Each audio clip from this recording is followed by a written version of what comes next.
वासुदेवं हृषीकेशं वामनं जलशायिनं जनार्दनं हरिं कृष्णं श्रीपक्षं गरुडध्वजं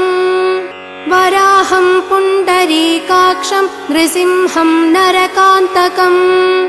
अव्यक्तं शाश्वतं विष्णुम् अनन्तमजमव्ययम्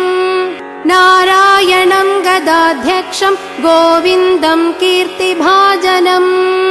गोवर्धनोद्धरं देवं भूधरं भुवनेश्वरम्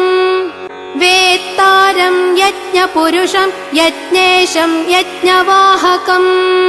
चक्रपाणिं गदापाणिं शङ्खपाणिं नरोत्तमम्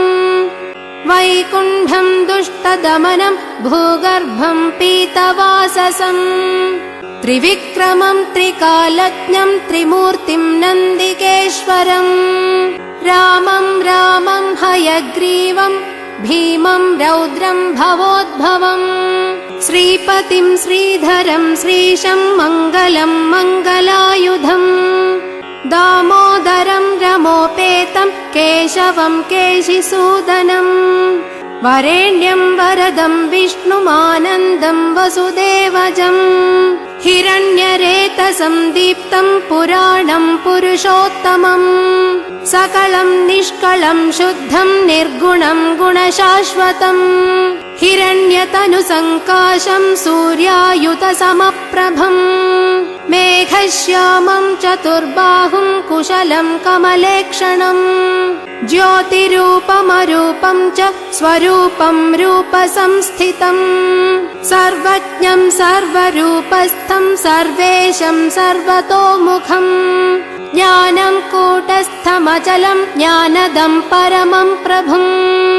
योगीशं योगनिष्णातं योगिनं योगरूपिणम् ईश्वरं सर्वभूतानां वन्दे भूतमयं प्रभुम्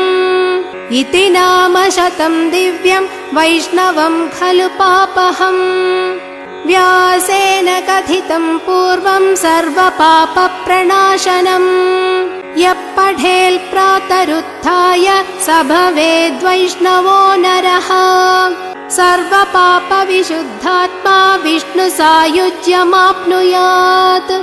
चान्द्रायणसहस्राणि कन्यादानशतानि च गवां लक्षसहस्राणि मुक्तिभागी भवेन्नरः अश्वमेधायुतं पुण्यं फलं प्राप्नोति मानवः